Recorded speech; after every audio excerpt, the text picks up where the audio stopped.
I thought I had lost everything forever, but fate gave me one last chance to restore justice. My name is Vasilisa Orzevskaya. I am 36 years old. I live in a small house on the eastern shore of Lake Baikal with my son, Tikhon. 8 years ago, I ran away from my husband, taking my 2-year-old son. We started a new life away from family and the past. My father, Rostislav Orzevsky, never forgave me for this choice. Letters went unanswered. Calls were cut off. Years passed, and the distance between us only grew. In my new home, there were never any photos of my family. The past was too painful to keep before my eyes. The news of my father's death came on Monday. A dry message by email from the family lawyer, Arkady Rzevsky. Not a word of sympathy, not a hint of reconciliation, only the date and time of the reading of the will. My heart clenched with pain and regret. Unfinished conversations and unsaid words will now remain forever lost. I reread that cold letter again and again. Every word felt like the point of a knife. My father left this world without forgiving me. I decided not to go to the funeral. My younger sister, Uliana, surely made sure that I wasn't expected there. Uncle Rudian, my father's brother, always looked at me with disapproval. My cousin Arseny followed the example of his elders. The Orzevsky family closed their doors to me many years ago. I spent the night in tears, remembering my childhood in the big house on the shores of Lake Baikal. The memories brought both comfort and pain. Now they became even sharper, acquiring the finality of death. Tikhon found me in the garden among the blooming peonies. My boy has grown up observant and sensitive. He noticed the traces of tears on my cheeks. I showed him the letter about the will. His eyes, so like my father's, looked with unchildlike seriousness. He sat down next to me on the bench. His little hand lay on mine. We sat in silence for a long time, broken only by the singing of birds and the rustling of leaves. Tikhon took my hand and firmly said that we should go. Maybe Grandpa left us something important. His words sounded calm and reasonable, wise beyond his years. The blood of the Orzevskys flowed in this boy, although he never knew his grandfather. I looked at his determined face and saw my father's features. The same jawline, the same deep eyes, the same gaze that penetrates the very soul. I hesitated all night. Memories of the family name filled me with conflicting feelings. The fear of meeting the past struggled with the hope of reconciliation. Sleep did not come. I tossed and turned in bed, mentally playing out possible scenarios for a meeting with my family. Each one ended in pain and disappointment, but Tikhon's voice sounded in my head again and again. We must go. This is necessary not only for me, but for him. In the morning, I bought 2 train tickets to the western shore of Lake Baikal. My hands trembled as I entered my credit card details. This decision could open old wounds or heal them forever. I didn't know what awaited us at the end of this path, but I understood that I had to complete this chapter of my life. For myself, for Tikhon, for the memory of my father. The tickets were purchased for Wednesday, departure at 10 a.m. We packed the necessary things into 2 small bags. Tikhon took his favorite book and a pocket flashlight. I packed our documents and some family photos stored in a closed box. Photos in which we were all happy. Father, me, Uliana, even Uncle Rodion. A time when family ties seemed unbreakable. Packing didn't take long. Our life was simple and modest, without unnecessary things or attachments. The road took almost a whole day. We watched as familiar landscapes floated past the window. Mighty Siberian forests were replaced by open spaces. Lake Baikal either approached the railway line or moved away, hiding behind the hills. Its waters changed color from deep blue to pale turquoise, depending on the light. Tikhon pressed against the window, enchanted by the beauty of nature. For him, it was the first trip to the western shore, to the land of his ancestors. Tikhon asked questions about his grandfather, about the house, about my childhood. I told him stories that I kept deep in my heart, about the old apple orchard behind the house, where every autumn we harvested the crop together with the whole family, about boat trips on Lake Baikal with my father, when the water was so clear that you could see the stones on the bottom even at great depths, about the library with books up to the ceiling, where I spent long winter evenings traveling through the pages of adventure novels. Every memory brought both joy and pain. My son had never seen these places.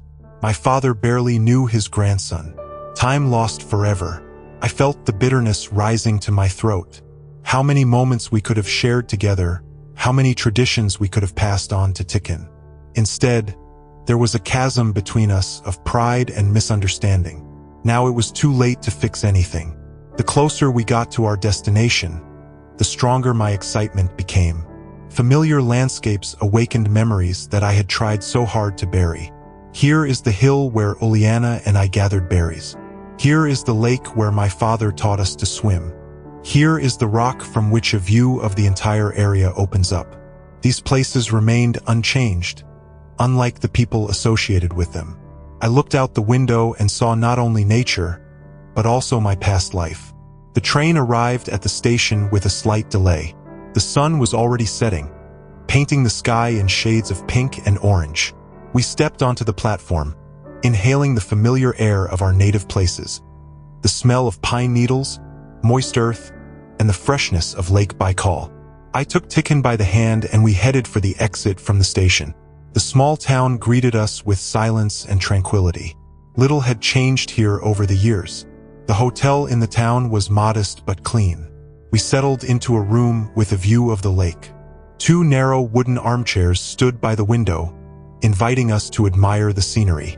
Simple furniture, white curtains, a worn carpet on the floor. Nothing superfluous, only what was necessary for a short stay. We unpacked and ordered dinner to the room.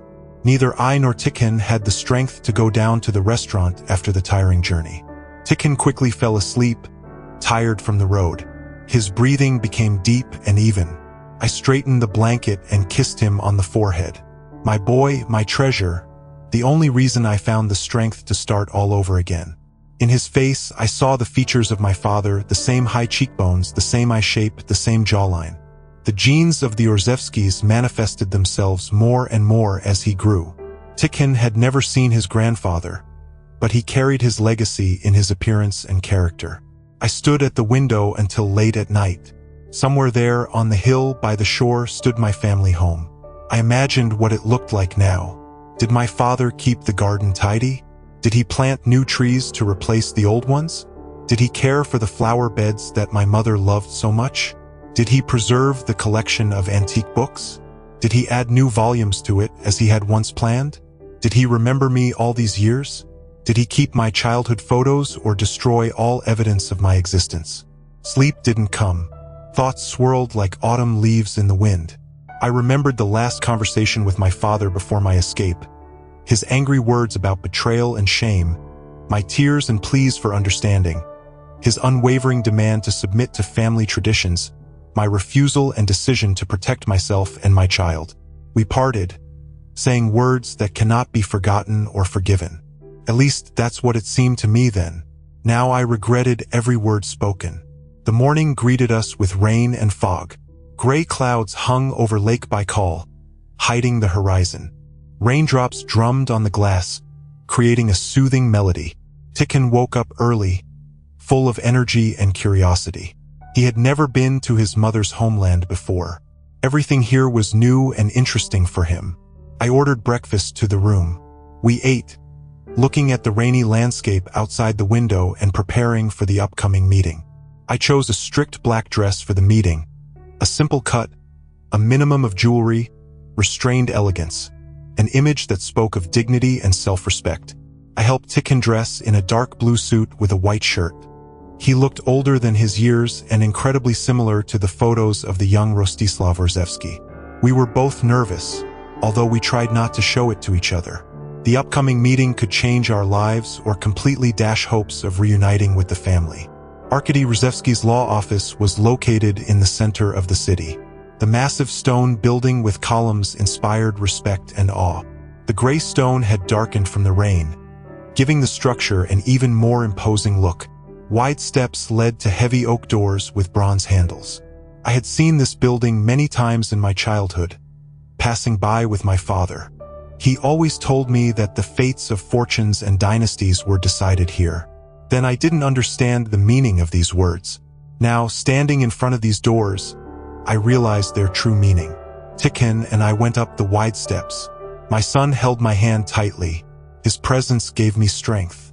Without him, I probably wouldn't have found the courage to take the step, to enter the building where a meeting with the past awaited me, with people who had rejected me and erased me from their lives, with memories that I had tried so hard to bury in the depths of my mind. I took a deep breath and opened the door. Inside, we were greeted by cool twilight, a marble floor, wooden panels on the walls, dim lighting, an atmosphere of solidity and tradition. The secretary, behind the counter, greeted us with a polite nod. I gave my name and the purpose of my visit. He checked the list of invitees, noted our arrival, and led us to the meeting room. The corridor seemed endless. Every step brought the moment closer. A meeting with the family I hadn't seen in 8 years. My heart was beating like crazy. I hadn't seen my family for 8 long years. How had they changed? What would they think of me? What words would they use to greet me? I tried to prepare for the worst, for coldness and alienation, for accusations and reproaches, for complete rejection. Tikhon, as if sensing my condition, squeezed my hand tighter. His support was silent but tangible. We stopped in front of the door to the hall. The secretary opened it, letting us inside. The door closed behind us with a soft click. They were already there. Oleana was sitting by the window, elegant and cold. Her light hair was gathered in a strict bun, emphasizing her delicate features. The dark blue dress perfectly suited her slender figure. My younger sister had always had impeccable taste. The years had made her even more beautiful, but added coldness to her eyes. She looked at me without betraying any emotion, as if there was a stranger in front of her and not her own sister. Uncle Rodion occupied the chair by the fireplace, a tall and stately man with a gray beard and piercing gray eyes. My father's older brother had always been stern and principled. Years had added wrinkles to his face, but had not softened his character. He looked at me with undisguised disapproval. His gaze read condemnation and disappointment. For him, I was a traitor who had violated the oath of allegiance to the family, unworthy of bearing the name of Orzewski. Arseny stood leaning against the bookcase. My cousin, the son of my father's younger sister, was 5 years older than me. In childhood, we spent a lot of time together exploring the surrounding area and dreaming. Now there was a stranger in front of me, cold and detached. His dark hair was neatly trimmed. An expensive suit emphasized his athletic figure. He studied me with curiosity, but without warmth, like an exhibit in a museum, interesting but not evoking emotional attachment. Silence fell like a heavy stone. Glances crossed like swords. No one uttered a word of greeting. I felt Tikhon tense up next to me. My son had never faced such open hostility before. He squeezed my hand tighter, making it clear that he was supporting me. I was grateful to him for this silent support. In this room full of coldness and alienation, he was my only ally. Arkady Rzewski appeared last. He carried a folder with documents and a laptop. A tall man of middle age with attentive eyes and graying temples, the family lawyer of the Orzewskis for many years. He knew all our secrets, all the complexities of relationships, all the skeletons in the closets. His appearance brought an element of formality to the atmosphere of the meeting. The time for personal emotions was over. The moment for legal formalities had come. We took our seats around the large oak table. No one uttered a word of greeting.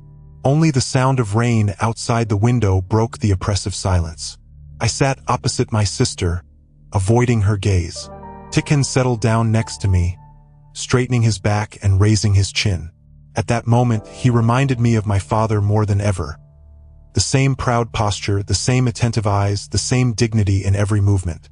I saw Oleana freeze, noticing this resemblance, as if the ghost of the young Rostislav Orzewski had appeared in the room. Arkady began to read the will in his even, professional voice. The dry legal formulations sounded like a sentence. My father disposed of the property according to the traditions of the Orzewski family. The ancestral estate on the shores of Lake Baikal went to Oleana as the youngest daughter who remained loyal to the family. The hunting lodge in the forest went to Uncle Rodion, the keeper of family traditions.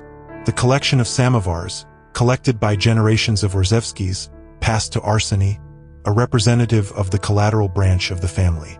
I sat motionless, waiting for my name to be mentioned. The seconds stretched like hours. There was a deathly silence in the room, broken only by the lawyer's voice and the sound of rain outside the window. Arkady turned the last page. My name was never mentioned. I was erased from the inheritance, erased from the family, as if I had never existed, as if I was not the daughter of Rostislav Orzevsky, had not grown up in this house, had not borne this name. Pain pierced me like a knife. Despite years of preparation, the reality turned out to be much harder than expected. My father had indeed erased me from his life, had renounced his own daughter because of pride and principles. He died without forgiving me for daring to go against his will. I clenched my fists under the table, trying to maintain at least outward calm, not to show how deeply this final rejection had wounded me. Uliana looked at me with poorly concealed triumph. Her eyes sparkled with pleasure. She had won this battle that had lasted for years, had achieved complete recognition from her father, pushing me into oblivion. Now the estate, the house of our childhood, belonged to her. The connection with the past, which I had hoped to restore so much, was finally broken. My younger sister had won the victory she had dreamed of since I left the family. Uncle Rodion demonstratively checked the time on his expensive watch. His face expressed boredom and impatience, as if everything that was happening was an empty formality that did not deserve his attention. He had received his share of the inheritance and now wanted to finish this meeting as soon as possible, to return to his affairs, forgetting about the niece who dared to go against family traditions. For him, I ceased to exist on the day I left home. Arseny studied the pattern on the carpet, avoiding looking me in the eyes. There was tension in his pose. Of all those present, only he seemed to be experiencing some mixed feelings. Not pure rejection like Uncle Rodion, and not gloating like Uliana. Perhaps memories of our common childhood were still preserved in his memory, of the days when we were not just relatives but friends, when we shared secrets and dreams, made plans for the future. Arkady was collecting papers, preparing to end the meeting. His face remained impassive, but something like sympathy flashed in his eyes when he looked at me. Perhaps he understood how hard it was for me to hear this will, to learn that my father had passed away without forgiving me. The lawyer closed the folder with documents, preparing to pronounce the final formalities. The meeting was coming to an end. The silence was deafening. I felt Tikhon let go of my hand. My son got up and approached the lawyer. All eyes turned to him. A small figure in a blue suit, straight back, raised chin. He moved with the confidence of a person who knew exactly what he was doing. A tense expectation hung in the room. No one understood what was happening. Even I was caught off guard by this unexpected act of my usually quiet and restrained son. He took a crumpled envelope with a seal out of his jacket pocket. Childish fingers handed it to Arkady. The envelope was slightly crumpled, but the seal remained intact. The official seal with the coat of arms of the Orzevsky family. I had never seen this envelope before, didn't know of its existence, didn't understand where Tikhon had gotten it from. My heart froze in anticipation. Something unexpected was breaking into the carefully staged scenario of this meeting. The envelope was addressed personally to Arkady Orzevsky. The handwriting belonged to my father. Sharp, confident lines, a characteristic slant of the letters, the handwriting that I would recognize from 1,000, the handwriting of a person accustomed to giving orders and making decisions. On the back was the inscription, to be opened only in case of a dispute over the inheritance. The lawyer's face changed. He slowly opened the envelope. Inside was a flash drive and a note. Arkady read the note to himself. His eyebrows rose in surprise. He looked at Tikhon, then at me. The room froze in anticipation. I didn't understand what was happening. Where did Tikhon get this envelope? What was written in the note? What was contained on the flash drive? My gaze darted between my son and the lawyer, trying to find answers to these questions. Tikhon returned to his place next to me. His face was calm, as if he had simply performed a long-planned action, as if everything was going exactly as it should have gone. I wanted to ask him, but the words stuck in my throat. Arkady connected the flash drive to his laptop, turned the screen so that everyone could see. The file loaded. My father appeared on the screen. Rostislav Orzevsky sat at his desk in the library. The globe and antique clock stood in the background. He looked older than in my memories. The wrinkles on his face had become deeper. His hair had completely turned gray, but his eyes, exactly the same as Tikhone's, looked straight and clear. He began to speak. My father's voice sounded firm and resolute. He announced that he was recording this video as an addition to the official will, in case there were disagreements or questions, in case I decided to return and assert my rights. Rostislav Orzevsky admitted his mistake. He was wrong when he turned away from me out of pride, when he put family traditions above the happiness of his own daughter, when he refused to understand and accept my choice. My determination to protect my son and start a new life deserved respect and not condemnation. I showed a strength of character worthy of a true Orzevsky, unafraid to go against everyone to protect what I believed was right. My father said that he understood this too late, when pride gave way to wisdom and anger changed to understanding. But the disease left him no time to correct the mistakes of the past. Therefore, he changed his will, recorded this video as proof of his true intentions. The ancestral estate, bank accounts, pension fund, and educational trust for Tikhon. All of this passed to me and my son. My father named specific sums and account numbers, listed the documents that should be given to me, and described in detail the boundaries of the estate and the land belonging to it. He said that Tikhon, his only grandson, should grow up in the ancestral home of the Orzevskys, should learn the history of his family and continue the dynasty. I listened to these words and tears flowed down my cheeks. My father ended his address with simple words. He asked me for forgiveness for the years of alienation, for misunderstanding and pride, for the lost time that could never be returned. He said that he loved me and had always loved me, even when anger and disappointment overshadowed this love, that he was proud of my strength and independence, that he hoped for my return home. The date of the recording appeared on the screen 3 months ago, shortly before my father's death. The video ended, and the room was plunged into deafening silence. Uliana jumped up from her seat, her face twisted with anger. She screamed that it was a fake, that her father would never have changed his decision, that this couldn't be. I had never seen her like this. All her composure had disappeared, giving way to uncontrolled rage. She accused me of manipulation and deception, of trying to steal what rightfully belonged to her, of falsifying her father's last will. Her words were full of venom and hatred. Uncle Rodion supported her accusation. His voice boomed, filling the room. He demanded verification of the authenticity of the video, examination of the handwriting and seal, investigation of the circumstances of the creation and transfer of this envelope, threatened lawsuits and public scandal, spoke of the honor of the family and the betrayal of blood ties, of the inadmissibility of such manipulations with the inheritance, of the fact that he would never recognize this document as valid. Arseny was silent, but his gaze flashed lightning. He stood with his fists clenched tightly, fighting with conflicting emotions. I saw the struggle on his face, saw how his expression changed, from anger to confusion, from disbelief to doubt. Perhaps he understood his father better than others, knew that behind the stern exterior there was a person capable of admitting his mistakes, capable of remorse and reconciliation. But admitting this meant calling into question everything he had believed in for the past 8 years.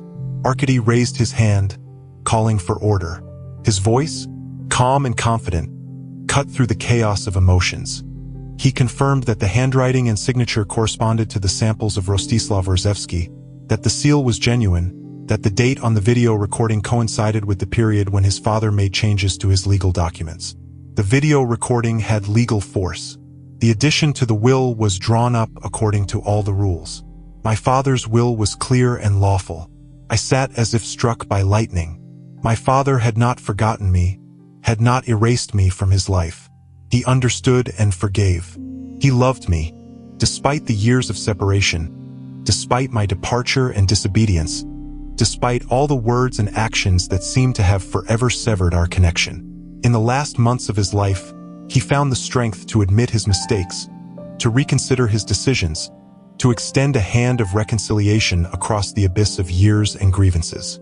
Tears streamed down my cheeks. I didn't try to hide or restrain them. These tears were both bitter and sweet, tears of loss and acquisition, of farewell and meeting. I mourned the father whom I would never see again, and thanked him for this last gift, for the opportunity to return home, for Tikken's right to know his roots and the history of his family, for the restoration of justice and truth. Tikken returned to his place and took my hand. His fingers were warm and confident. There was so much support and understanding in this gesture as a 10-year-old boy could offer. But at that moment, he seemed wiser than his years, as if a part of his grandfather's soul lived in him, manifesting itself in moments of trial. My son looked at me with the confidence of a person who knew that everything would be fine, that justice would prevail, that truth would find its way through lies and prejudice. Uliana ran out of the room, slamming the door. Her steps, echoing, reverberated in the corridor, gradually fading into the distance. Uncle Radayan followed her with curses. His massive figure moved with unexpected speed for his age. Anger gave him strength and energy. On the threshold, he turned and cast a gaze full of hatred and promise at me. I met this gaze calmly. Now I had a protection stronger than his anger, my father's last will. Arseny lingered in the doorway. He hadn't said a word during the whole meeting, not a single accusation, not a single question.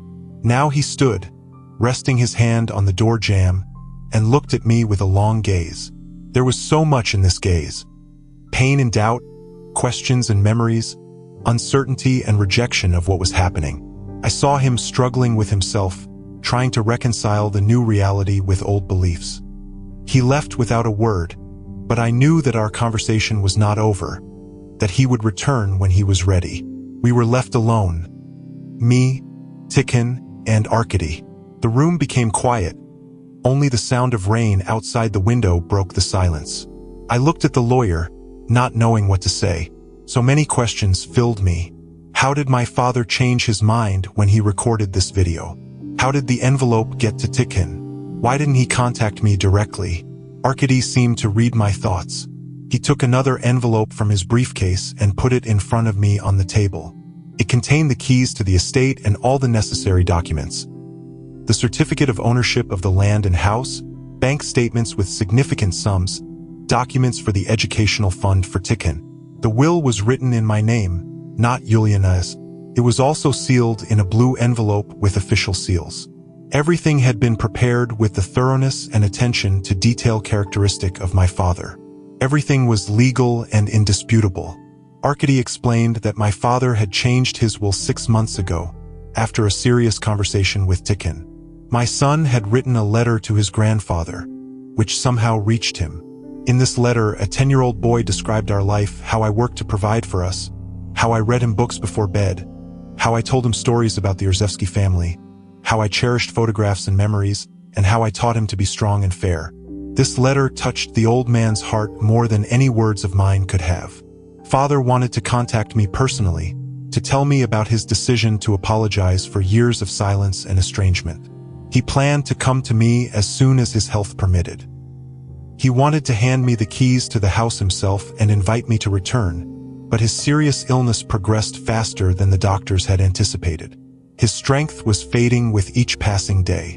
Time was running out. He didn't manage to fulfill his wish. Instead, Father summoned Tikken. My son received a letter inviting him to come alone, without me. A secret meeting between grandfather and grandson. I had no idea about it. Tikken never told me how he got to the Western Shore, how he found his way to the estate, how he spent the day with his dying grandfather, what they talked about all that time, what he learned about the family's past and the future that awaited him. How did he receive this envelope with instructions and promises? Arkady gave me the keys and the letter, the last message from father to daughter, a sealed envelope with my name written in his familiar handwriting. I didn't dare open it there in the presence of strangers.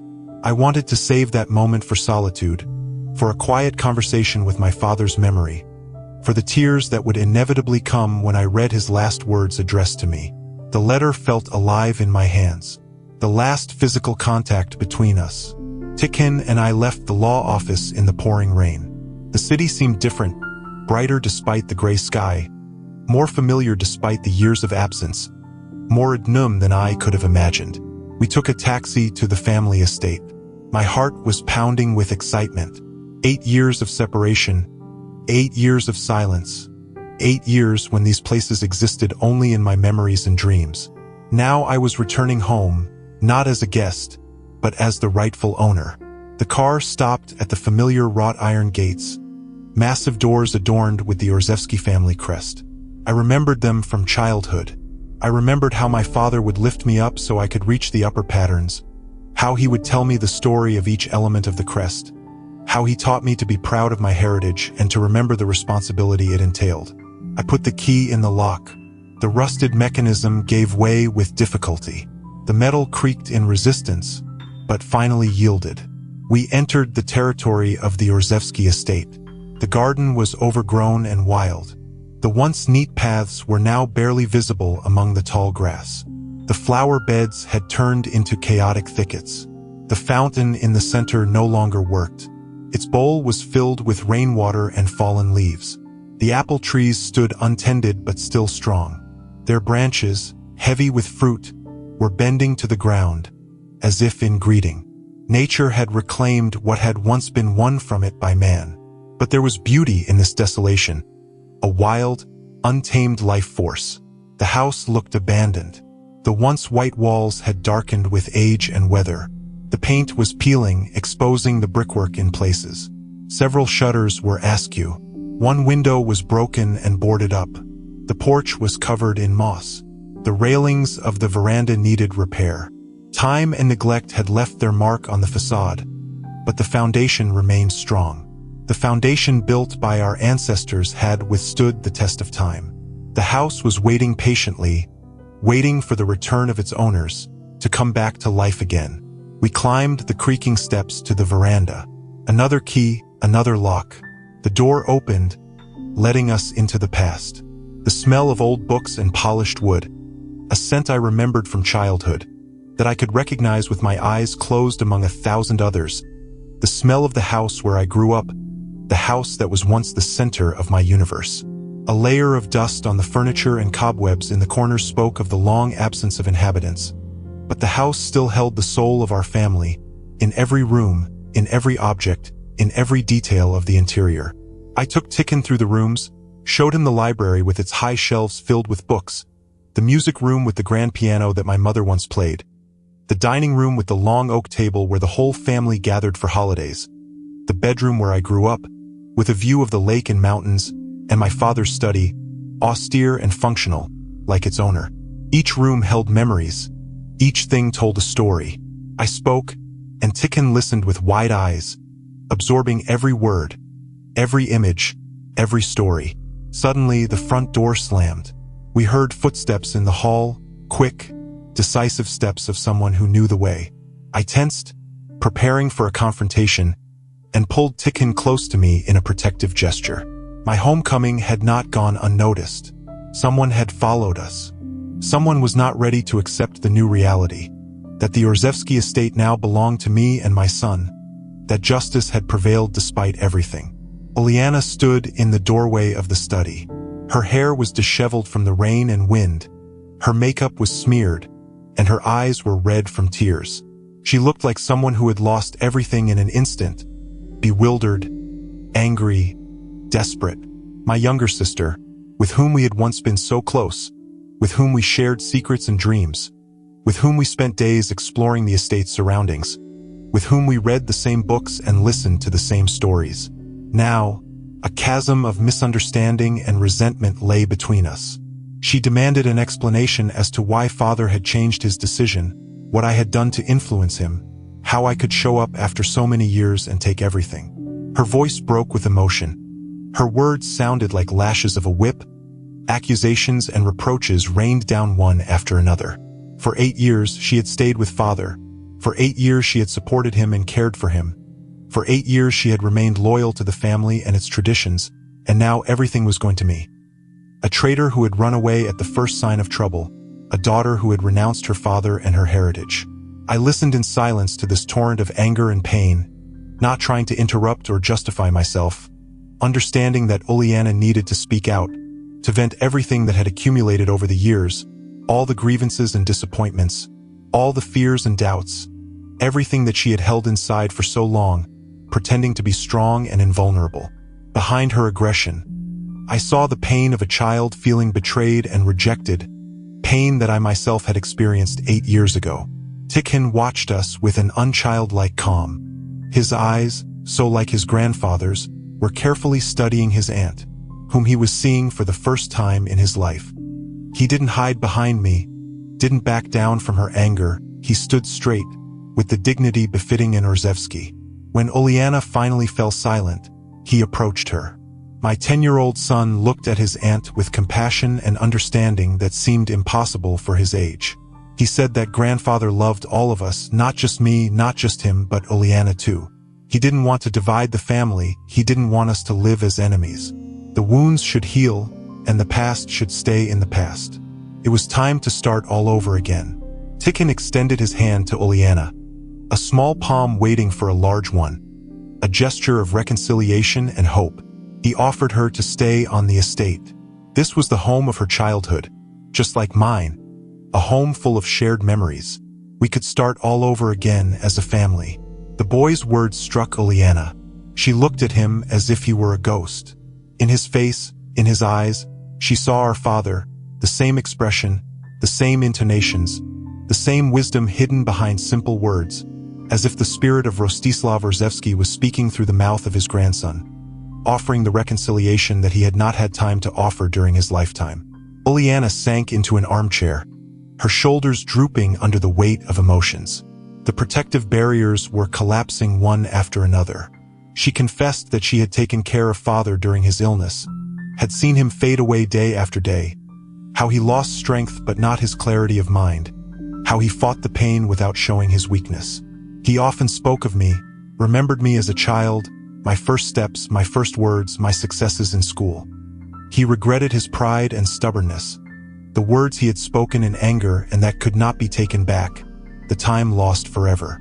In recent months, he had started writing me letters, dozens of letters written in a small hand, pages of memories, confessions, repentance, pages that had never been sent, that had accumulated in his desk drawer, waiting for the moment when he would find the strength to take the first step towards reconciliation, a moment that never came.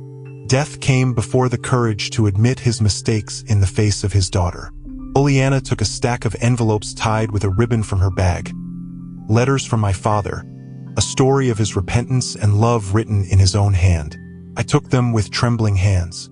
These letters were a bridge across the chasm of time and misunderstanding, a connection between the past and the present, between the father I had lost and the daughter I was.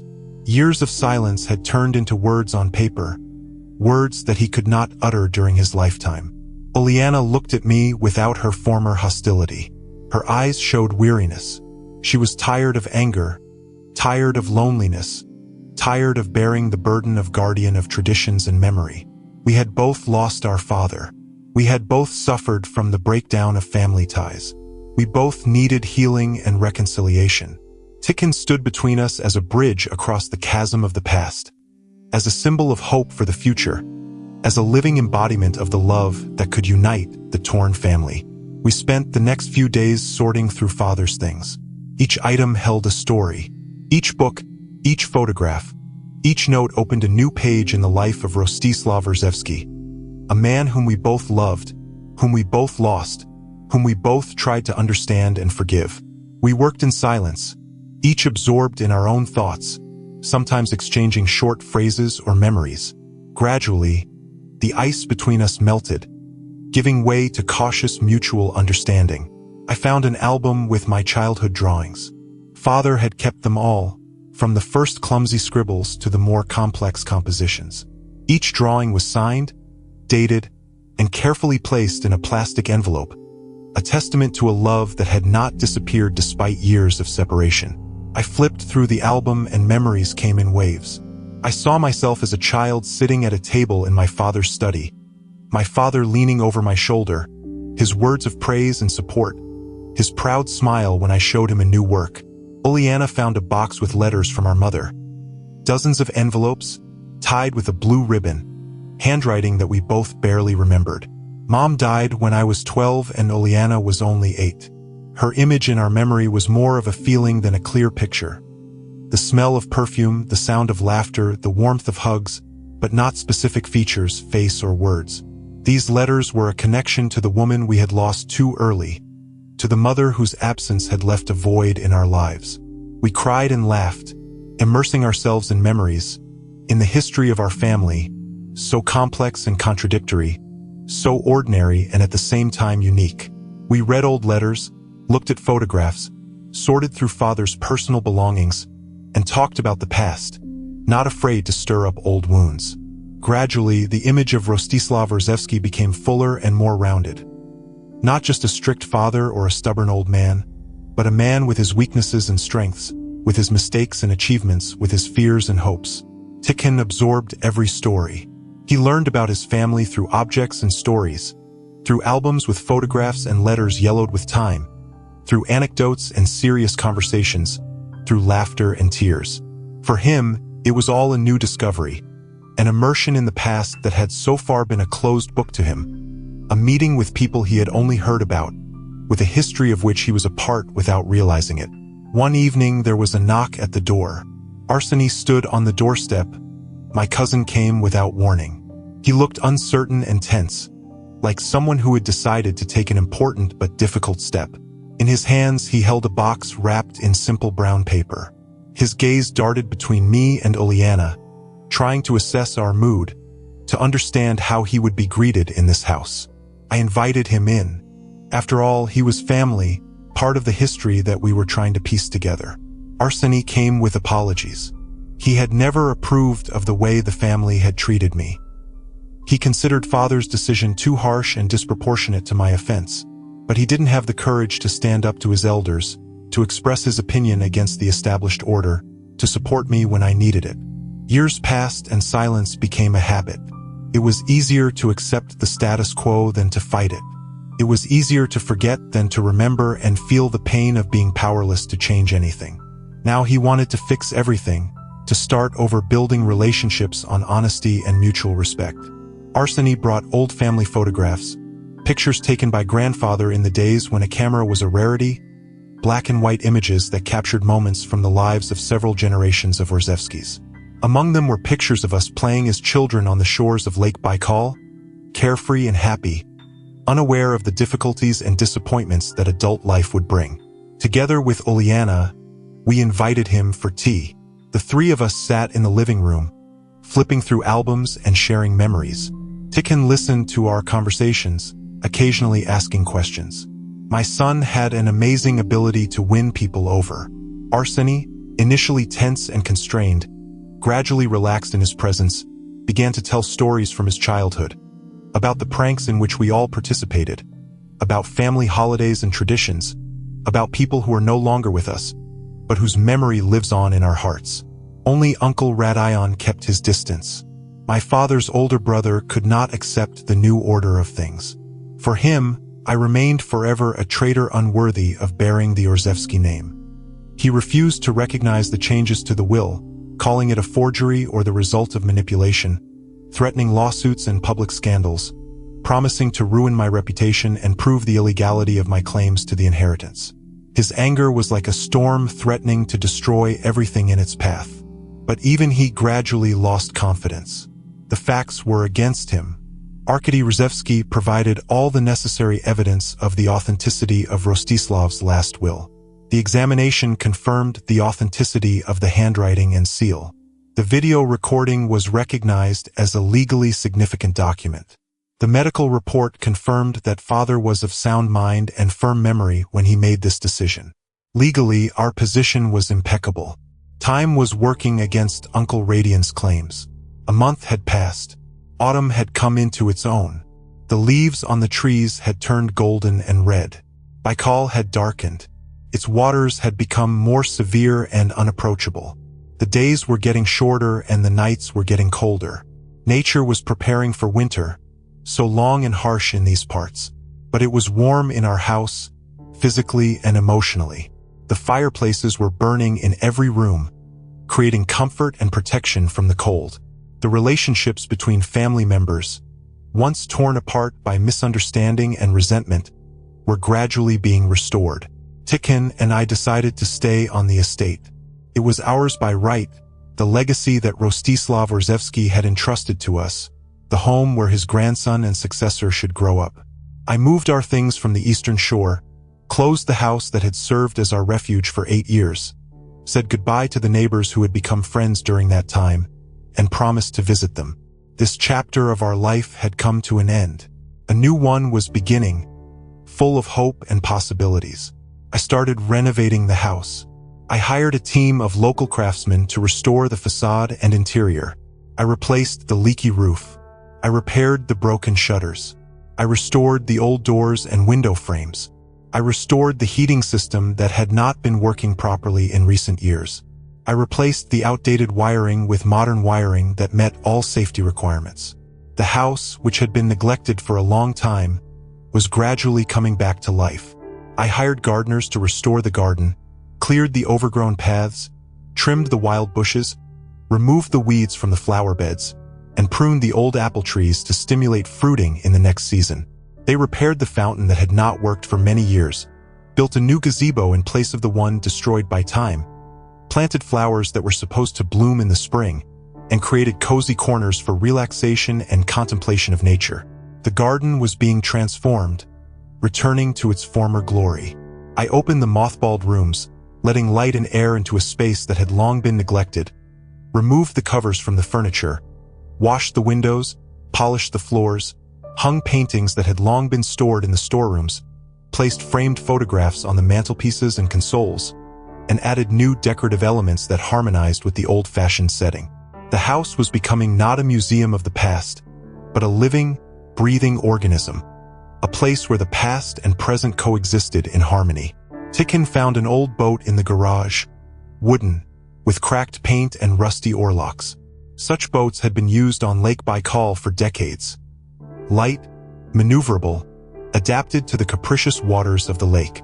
My son was inspired by the idea, to restore it, to bring it back to life, just as we were bringing the house and garden back to life. This work became his first serious project, a way to connect himself with the traditions of the family, with the history of these places. Arseny and I restored it, replaced the rotten boards, sealed the cracks, sanded the surface, painted the hull in the traditional blue color, installed new oarlocks and benches, and sewed a sail from durable fabric. The work was slow, but the result was worth the effort. The boat was once again seaworthy, safe and reliable. Now my son was learning to sail it in shallow water, near the shore, just as my father had once taught me, a tradition passed down from generation to generation. Oleana often came to visit. At first, her visits were short and tense. She kept her distance, as if afraid to become attached and be rejected again. But gradually the ice melted. Our relations slowly recovered. We were getting to know each other again, not as rivals for the inheritance or the attention of our father, not as representatives of opposing sides of a family conflict, but as sisters bound by a common past and blood ties. We shared stories of past years. She told me about her work in an art gallery, about the exhibitions she organized, about the artists she collaborated with, about her own attempts to paint. I saw her works hanging in a small studio on the outskirts of the city. Bright, emotional canvases reflecting the inner world of the artist, so unlike the strict style of our father, so much speaking about the woman who created them. I talked about life with Tikhon on the Eastern Shore, about our modest everyday life in a small house by the lake, about working as a translator, which allowed us to make ends meet, about the books I wrote in the silence of the evenings, when Tikhon was already asleep, about Sunday walks in the fish market where we chose a fresh catch for dinner, about the friends we had made over the years, about a life so unlike the one I had been prepared for since childhood, but in its own way full and rich. We found much in common: a love of literature and art, a habit of waking up early and watching the sunrise over Lake Baikal, a fondness for dark chocolate and green tea, a dislike of loud gatherings and noisy parties, an ability to appreciate silence and solitude, and an ability to see beauty in simple things. Two daughters of Rostislav Orzevsky, separated by circumstances but connected by blood, so different and so similar at the same time. Arseny offered his help with legal matters. He worked in real estate and had useful connections. He knew the laws and regulations governing land relations in this region, could help with paperwork and solving bureaucratic problems. His experience and knowledge were invaluable in a situation where we had to defend our inheritance rights, when we had to prove the legality of our stay on the estate. Together, we developed a plan for the development of the estate's territory.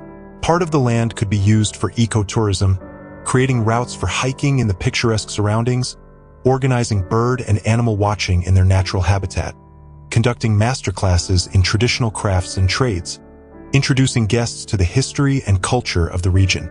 This would bring additional income and help preserve the natural resources of these places and open access to the shore for nature lovers, create ecological trails, information stands, places for recreation and observation of the lake, conduct educational programs about the importance of preserving Lake Baikal and its unique ecosystem, and instill a culture of respect for nature. This was a way to share the beauty of these places with others, to draw attention to the problems of preserving the lake for future generations. We could build guest houses in the traditional Siberian style. Small, cozy buildings made of environmentally friendly materials, with stove heating, wooden furniture, and authentic decor, offering guests the opportunity to live in harmony with nature, to feel a rhythm of life different from the hustle and bustle of the city, and to enjoy the silence and beauty of these places. This direction could attract tourists looking for an authentic experience and a deep immersion in local culture. Create jobs for local residents, hire guides, cooks, maids, gardeners, and woodworkers. Support local crafts by purchasing products for decorating houses. Use locally produced products for cooking, and organize masterclasses in traditional crafts. This would help revive the region's economy, giving people the opportunity to earn a living without leaving their native places. The Orzevsky estate could gain a new life, becoming not just a private estate, but a center of cultural and economic life in the area. One morning, the postman delivered a letter from Uncle Radayon, a thick envelope with the Orzevsky family seal. I recognized his handwriting, resolute and sweeping, and opened the envelope with some trepidation, not knowing what to expect. Threats or reconciliation, a continuation of the feud or an offer of peace. Uncle Radayon had always been the most inflexible of all, the most committed to traditions and principles, the most uncompromising to any deviations from established rules. He was reporting his departure to Moscow. Doctors had discovered serious health problems. He required long-term treatment in a specialized clinic, possibly surgery. The prospects were unclear. In light of these circumstances, he had revised his priorities, renounced all claims to his brother's property, recognized the legality of Rostislav's last will, and asked for forgiveness for his behavior and harsh words spoken in anger. Age and illness had forced him to rethink his priorities, to realize that life is too short for hostility and resentment, that family is more important than principles and traditions, and that peace of mind is more important than material values. He wanted to spend the remaining years in peace with his family, to mend relationships destroyed by years of misunderstanding and hostility, and to leave behind not bitterness and disappointment, but love and forgiveness. This gesture of reconciliation was unexpected, but deeply touching. An old photograph was enclosed in the envelope. In it, my father and Uncle Radayon were standing on the shore of Lake Baikal, young, smiling, with fishing tackle in their hands. The wind was tousling their hair and the sun was reflecting in the lake's waters behind them. Two brothers connected not only by blood, but also by friendship, common interests and memories, and a shared love for these places and way of life. The photograph was taken long before I was born, before all the conflicts and disagreements, in a happy time when everything seemed simple and clear. I wrote a reply letter, thanked my uncle for his courage to admit his mistakes, expressed regret for the years spent in hostility, wished him a speedy recovery, and invited him to stay at the estate when his health permitted. I sent photographs of the renovated house and garden, and pictures of Tikhon on the restored boat, as proof that the Orzevsky legacy lives on and develops, that traditions are preserved and passed on to a new generation, that his contribution to preserving the family history had not been in vain. Half a year had passed. The estate had been transformed. The house gleamed with fresh paint. Restored shutters closed tightly at night, protecting from the cold and wind. The roof no longer leaked. The stoves provided enough warmth, even in the harshest frosts. The garden, though sleeping under a blanket of snow, was well-tended and ready for a new season. The paths were cleared, the trees protected from rodents, and the flower beds covered with fir branches. In spring, everything was set to bloom with renewed vigor. In the library, I found my father's unfinished manuscript, a thick notebook in a leather binding, filled with his distinctive handwriting. The history of the Orzewski family, from the founder of the line to the present day. Names, dates, events, achievements, the intertwining of personal destinies with the history of the country.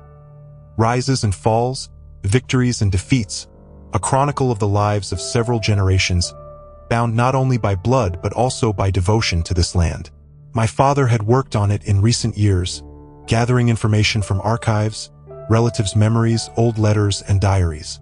I decided to continue his work, to add new chapters, to tell about the events that had occurred since his death, about the return of the prodigal daughter, about the reunification of the divided family, about reconciliation after many years of enmity, about a new life that was beginning on the foundation of tradition and history, about how the past and present had merged into one line, how broken connections had grown back together, how love had proven stronger than resentment and prejudice. Tikhon blossomed in the atmosphere of a large family.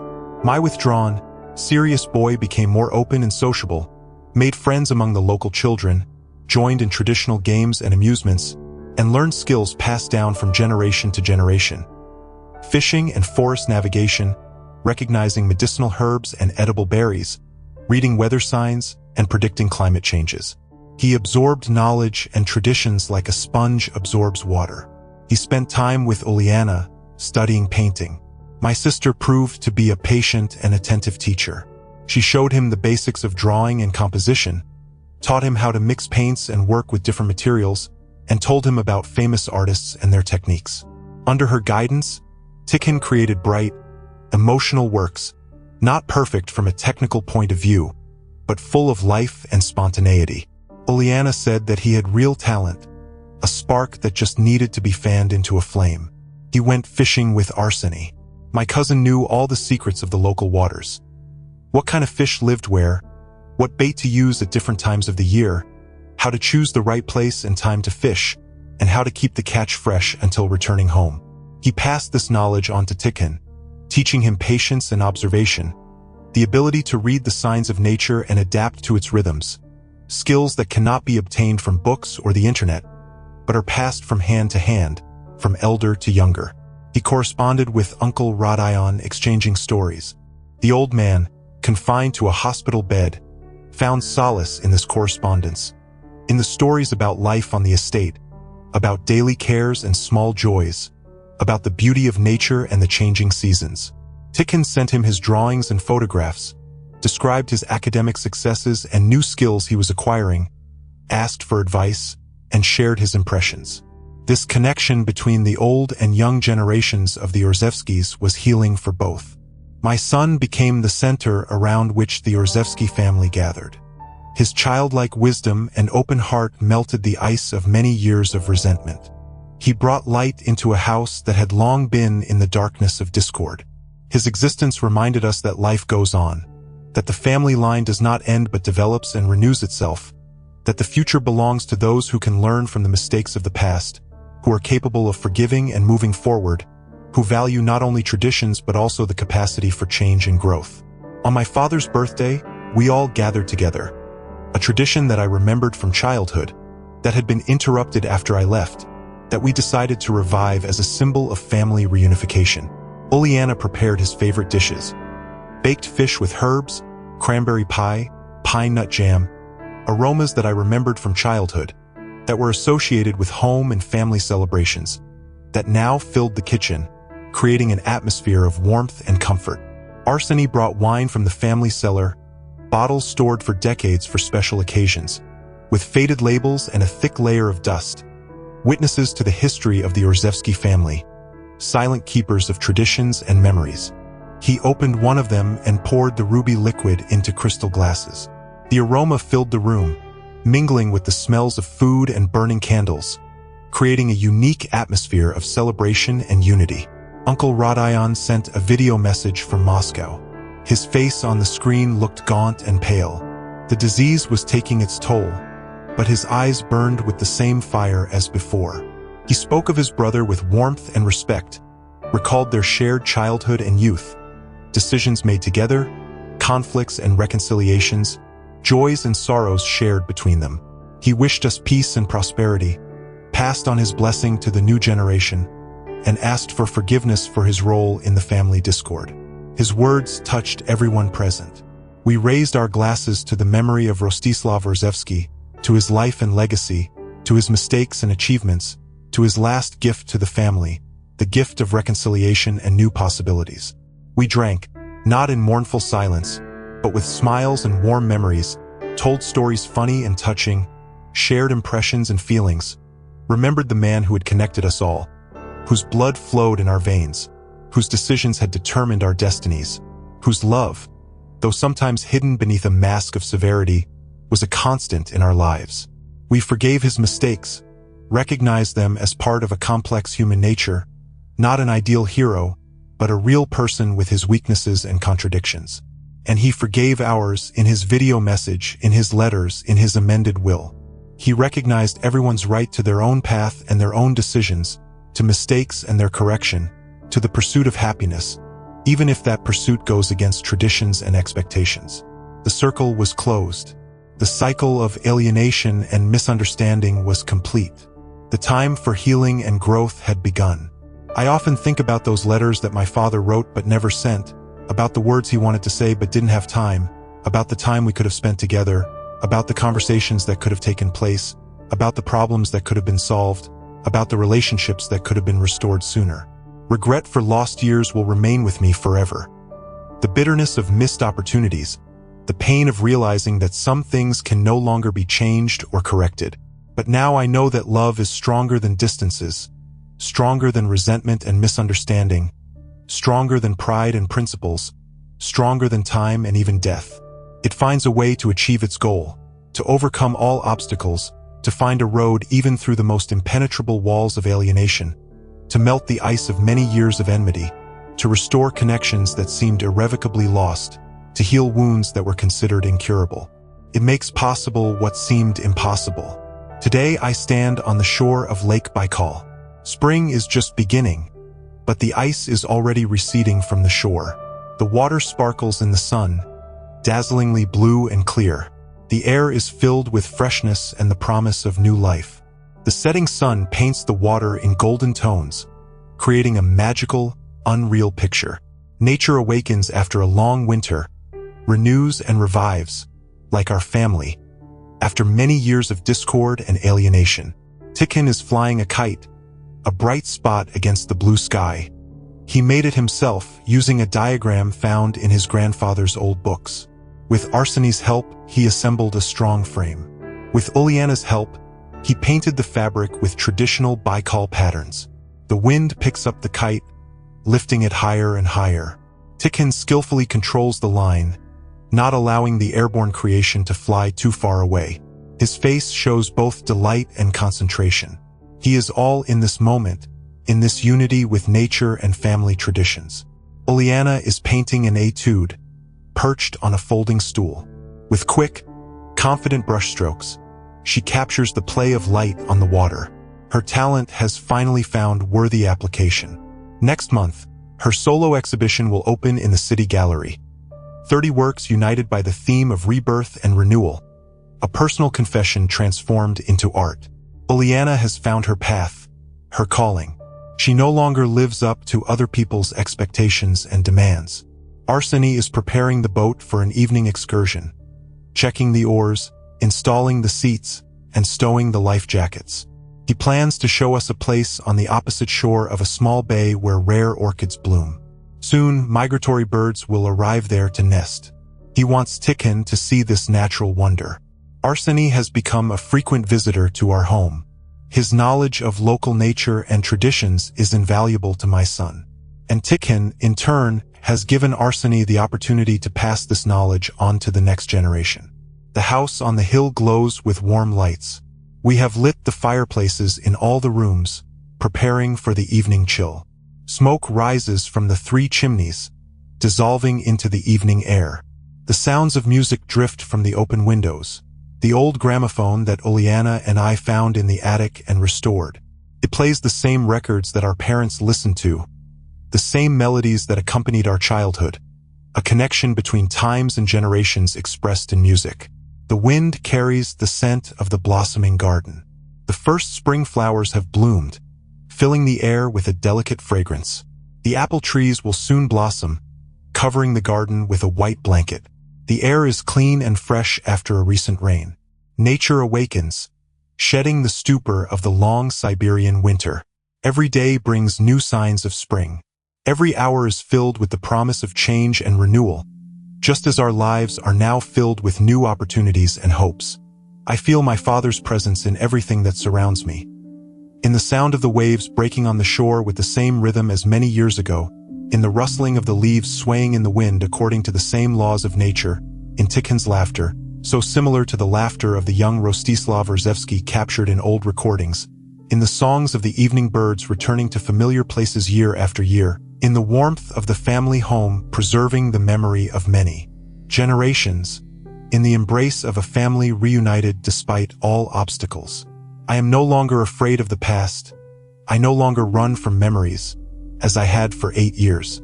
Now I accept them as pieces of the mosaic that makes up my life. Good and bad, joyful and painful. They all formed me, made me the person I am today. A mother, a daughter, a sister, a niece, Vasilisa Orzovskaya, returned to her roots, not broken but strengthened through trials, not embittered but learned to forgive, not lost but found her place in the world. My father did not change his decision in the last months of his life in vain. He understood what I have only now realized. Family is stronger than principles and traditions. Love is more important than pride and formalities. Forgiveness is more valuable than being right. The connection between people is more precious than material wealth and social status. These truths are simple, but their understanding often comes at the cost of losses and disappointments, at the cost of years spent in loneliness and alienation, at the cost of missed opportunities and unsaid words. My father's will was not just a transfer of property. It became his last lesson for all of us.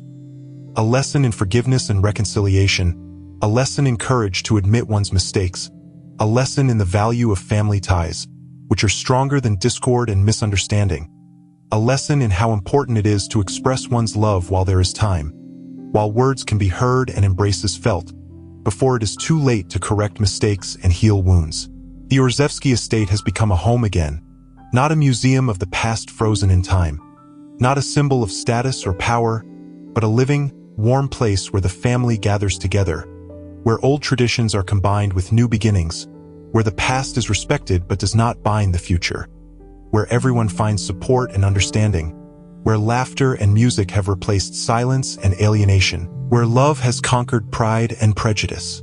Now I understand that my father's inheritance was not in material possessions, not in the estate and bank accounts, not in collections and relics. The real inheritance lay in the opportunity to start all over again, in the chance to restore broken connections, in the wisdom that comes through trials and losses, in the love that finds a way through all obstacles, in the family that accepts you despite past grievances and disagreements, in the home that awaits your return, no matter how long you have been away. Twilight thickens over Lake Baikal. The sun has almost disappeared below the horizon, leaving a golden path on the water. Tikhon is gathering his kite, carefully winding the line. Oleana is finishing her etude, pleased with the result. Arseny waves to us from the boat, showing that everything is ready for the excursion. I take a deep breath, filling my lungs with the evening air of my native shore. I feel the tension of the last few months leaving, as peace and tranquility fill my being. We get into the boat all together. Tikhon in the bow, Oleana and I on the central benches, Arseny at the oars. The boat glides smoothly away from the shore, cutting through the mirror-like surface of the water. Behind us remains the house illuminated by warm light. Ahead opens the expanse of the lake, majestic and boundless. We move in silence, broken only by the splash of the oars and the cries of seagulls. Everyone is immersed in their own thoughts, but all are united by this moment, by this feeling of unity with nature and with each other. I look at my son, at his profile clearly outlined against the background of the setting sky. I see in him the features of my father and my own. I see the past and the future united in one person, a legacy that will live on after us. Tikin turns and smiles at me. His eyes reflect the evening sky and endless love, the love that brought us home, that helped us overcome all obstacles, that healed old wounds and opened the way to new possibilities. Lake Baikal stretches out before us, ancient and unchanging. It has seen much in the thousands of years of its existence. Births and deaths, love and hate, wars and reconciliations, the joy and sorrow of many generations who have lived on its shores, and will witness many more stories after us. But now, at this moment, it witnesses our story, the story of return and forgiveness, the story of healing and new beginnings, the story of the Orzevsky family, finding its way to each other through years of separation and misunderstanding. Have you ever received an unexpected inheritance that changed your life and healed old wounds?